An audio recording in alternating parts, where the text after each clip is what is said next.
네, 여러분 안녕하십니까? 반갑습니다. 오늘도 권일용 TV를 찾아주신 여러분께 진심으로 감사의 말씀을 드립니다. 지긋지긋한 코로나는 아직도 우리 곁에 남아 있습니다. 그래서 지금은 코로나 블루를 넘어서서 코로나 레드라는 말까지 나오고 있습니다. 굉장히 폭력적인 일들이 많이 벌어지고 있고요. 물론 그 원인들이 모두 코로나에 있는 것은 아니지만 사람들이 많은 활동의 제약과 심리적인 위축을 오랫동안 경험을 하게 되면 내면에 쌓여 있던 어떤 문제들이 폭력적으로 드러나는 경우가 많기 때문에 그런 영향이 없다 이렇게 보기에는 좀 어려운 상황인 것 같습니다. 그래서 최근에 일어났던 특히 아동을 학대하는 사망 사건이 여러 차례 발생을 했습니다. 그리고 지금도 하고 있습니다. 그래서 저희가 이번에는 아동 학대와 관련된 사건을 준비를 했고요. 특히 이제 3건의 사례 케이스를 소개를 드릴 텐데, 원영이 사건, 그다음에 정인이 사건, 그다음에 용인에서 발생한 이모에 의한 학대 살인 사건, 이렇게 3건을 준비를 했습니다. 근데 기존에 아마 이 사건에 대해서는 방송 또는 다른 유튜브를 통해서 여러분들 많이 들어보셨겠습니다만, 중요한 것은 이 원영이 사건 때는 제가 현직에 있으면서 직접 사건에 투입이 됐었던 사건이라서 좀 더 구체적이고 범죄를 저지르는 부모들에 대한 얘기, 또 그 수사 상황에서 어떤 일들이 있었는가, 이런 좀 자세한 얘기를 드리는 것이 이 권일용 TV의 어떤 특화된 것이지 않나 이렇게 생각을 합니다. 그래서 좀 더 팩트를 기반으로 해서 여러분들이 다른 확정 편향에 빠지지 않도록 잘 말씀드리도록 노력을 해보겠습니다. 저와 같이 함께하는 두 분 소개해 드리겠습니다. 안녕하세요. 서한서입니다. 화면으로 보시기에 권일용 교수님 왼쪽 편에 앉아있는 서한서입니다. 안녕하십니까, 고주홍입니다. 일리 개화범이기도 하고요. 코로나가 맥주일 때가 그리운 사람입니다. 맞아, 코로나 맥주 있었지. 레몬 너몽. 지금 어쨌든 요즘 발생하는 모든 사건이 그렇진 않겠지만 이게 코로나가 이제 길어지면서 사회 변화 분위기도 많이 변하고, 그죠? 경기 침체도 있고 또 폐업하는 그런 업체들도 많아지고 이런 상황들이 있는데, 이런 것들이 범죄에 어떤 영향을 미칠 수 있겠죠? 그렇죠. 범죄가 늘어나는 것에도 영향을 미치지만 범죄가 기존에 있었던 방식보다는 좀 더 다른 유형의 범죄들, 그러니까 많이 일어나지 않았던 범죄들이 좀 높아지는 이런 경향성들도 보이고 있기 때문에 지금 이와 관련해서 여러 연구들이 나오고 있습니다. 근데 연구 결과들이 아직까지는 좀 신뢰성이 있는 연구다 이렇게 보기에는 조금 부족한 부분이 있기 때문에 차차 그런 연구들은 저희들이 보다 더 연구를 많이 해서 자료를 수집해서 소개를 드리고요. 어찌됐거나 발생률이 높아진 사건 중에 하나가 가정폭력하고 아동학대입니다. 2020년 9월 통계를 보면 코로나 이전보다 가정 내 아동학대 사건이 세계적으로 2배 이상 증가를 했다 이렇게 얘기를 하고 있거든요. 근데 신기한 것이 우리 한국은 2020년에 아동학대 신고 건수가 2019년에 비해서 6.1%가 줄어들었습니다.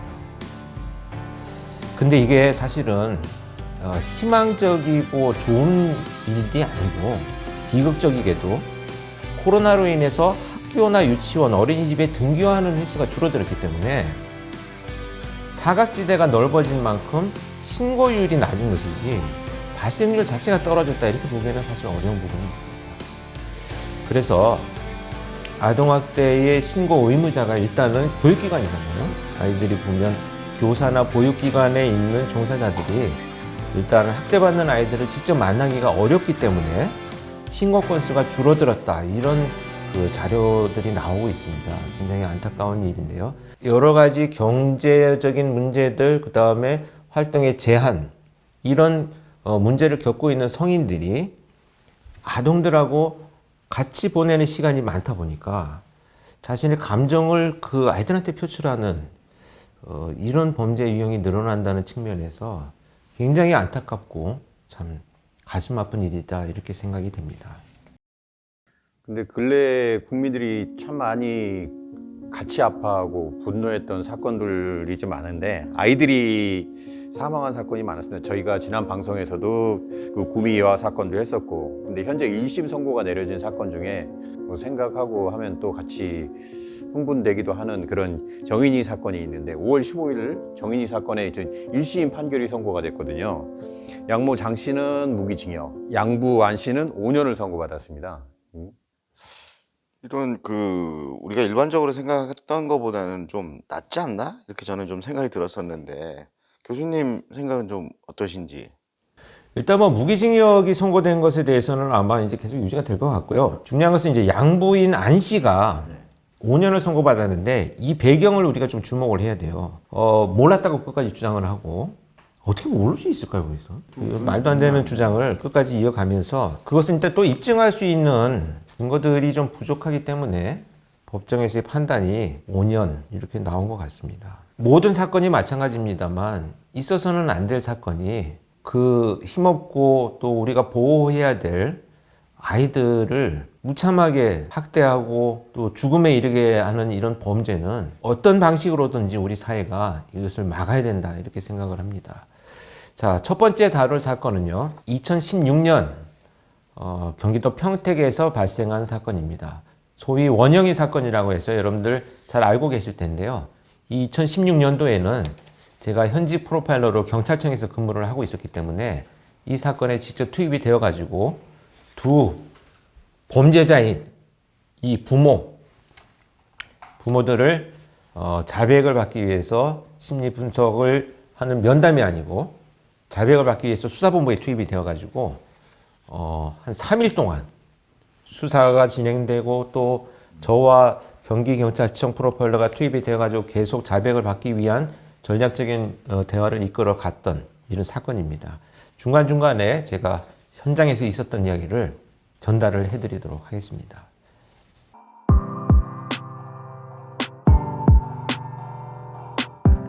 너무도 안타까운 이 사건은 2016년 3월 세상에 알려졌습니다.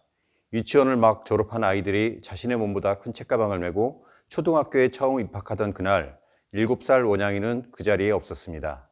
원영이의 아빠 신 씨는 초등학교 입학 대상인 원영이를 1월 7일 그리고 예비 소집일에 데려가지 않았고 같은 달 14일에 초등학교 입학 유예를 신청했습니다. 학교에는 원영이 성장이 늦고 이사를 할 예정이라고 말했습니다. 이후 학교에서는 원영이의 입학 유예와 관련된 심의가 열릴 예정이었는데 원영이의 부부는 차일피일 미루다가 3월 4일 사실은 아이가 실종돼 입학을 못 시킨다고 전해왔습니다. 아이가 실종됐다는 부모의 말에 경찰 수사가 곧바로 시작됐습니다. 그런데 수사가 시작된 지 4일 만인 3월 8일 충격적인 뉴스가 보도됐습니다. 원영이의 양모 김 씨가 부부싸움을 한 뒤 아이를 길에 버렸다고 경찰에 진술했습니다. 양모가 아이를 버렸다는 날은 2월 20일, 경찰 수사가 시작되기 14일 전으로 이미 범행이 발생했던 겁니다. 양모 김 씨는 아이를 길에 버렸을 뿐 죽이지는 않았다, 이렇게 진술했습니다. 김 씨가 아이를 버리는 동안 친부인 신 씨는 무엇을 하고 있었을까? 신 씨는 아이가 버려진 사실을 몰랐고 양모가 아이를 지인에게 보냈다고 해서 그렇게 믿고 있었다고 진술했습니다. 두 사람의 말은 사실일까? 하지만 원영이와 4살 터울이었던 11살 누나의 진술은 달랐습니다. 그동안 양모인 김 씨가 일주일에 3-4차례씩 회초리로 때렸고 원영이를 베란다에 감금하기도 했었다는 겁니다. 누나의 진술을 확보한 경찰은 신 씨 부부를 아동학대 혐의로 구속했습니다. 이 사건 방금 말씀드린 것처럼 평택 아동학대 사건, 원영이 사건으로 알려져 있는 사건입니다. 부모의 자백을 받기 위해서 경기경찰청 프로파일러하고 투입이 돼서 직접 참여를 했던 사건입니다. 결국은 부모의 자백이 필요했다는 건 그냥 버려져서 실종됐다는 그 진술이 맞는 게 아니고 더 큰 범죄가 있을 거라고 경찰이 판단을 했다는 얘기죠. 아동학대의 징후가 발견되고 나니까 결국 수사팀에서는 단순 실종이 아니다. 뭔가 더 큰 범죄가 있을 것이다 라고 판단을 해서 수사본부를 만들고 이제 본격적인 수사를 진행을 합니다. 그런 과정에 투입이 되었죠. 그 사건 배경에 대해 먼저 좀 이제 알려드려야 될 것이 있는데요. 그 38세 친부가 이혼을 하면서 원영이와 누나 그 친권을 가지고 왔고, 이후에 동갑인 김 씨가, 그 양모죠. 김 씨가 들어와 살면서 아이들의 양모가 됐습니다. 그래서 친부, 양모 이렇게 표현하는 점 말씀드립니다.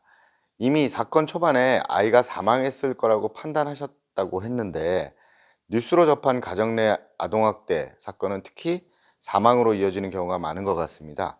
어떻게 보시는지요? 이제 학대가 일어나면 아이들이 다치잖아요. 그렇죠. 이거를 숨기기 위해서 치료가 늦어져요. 결국은 그래서 아이가 회복될 수 없는 그 문제로 이제 사망에 이르게 되는 것이고요. 차차 이제 말씀드리겠습니다만, 결국은 자신들이 저지른 행위를 드러내지 않기 위해서 또 뭐 이상 증상을 이제 아파서 막 그 아이들이 뭐 이렇게 그 의사 표현을 못 하고 있는 것을 또 말을 듣지 않는다고 또 때리고, 이렇게 반복되다 보니까 결국은 아이들이 사망을 하게 되는 그런 과정까지 이어진다, 이렇게 보입니다. 친부가 한 진술에 의하면 김 씨가 원영이를 지인에게 보냈다고 해서 그렇게 알고 있었다라고 얘기를 했는데, 아이 사망에 대해서 이미 친부도 알고 있었다라고 그때 그 당시에는 판단을 하셨나요? 맨 처음에 이제 실종됐을 때 이 진술을 믿었는데, 차차 말씀드리겠지만 중간에 그때 이미 이 두 사람은 집에 들어오지 않고 모텔에서 자기들끼리 이 상황을 논의를 했던 것으로 판단이 돼요. 몰랐다, 뭐 어디 뭐 지인한테 보냈다 해서 자신은 몰랐다라고 하는데, 이미 그때 당시에 그런 내용을 알고 있었고, 또 중간에 카톡 내용들을 주고받은 걸 보면 아이의 사망에 대해서 직접적인 얘기는 나오지 않아요. 그런데 중간에 막 아이에 대한 불만 이런 것들이 계속 이어지다가 어느 시점부터 카톡이 뜸해지더니 그 이후에는 둘이서 되게 친해졌어요. 이 두 사람이 막 아이 때문에 갈등을 겪고 막 이렇게 너 그러지 마라 뭐 이렇게 하던 사람들이 서로를 막 이렇게 좀 뭐랄까 위로해주는, 그래서 이 시점이 뭔가 굉장히 중요한 시점이다, 이렇게 생각을 했던 그 과정이 있었습니다. 자, 그래서 조사를 진행하면서 부모가 원영이와 누나한테 행했던 이런 아동학대의 이제 실체가 점점 드러나기 시작을 하는데요. 안타깝게도 그 시작은 체벌뿐만 아니라 아이들에게 밥을 주지 않고 굶기는 일로 시작을 하고 있습니다.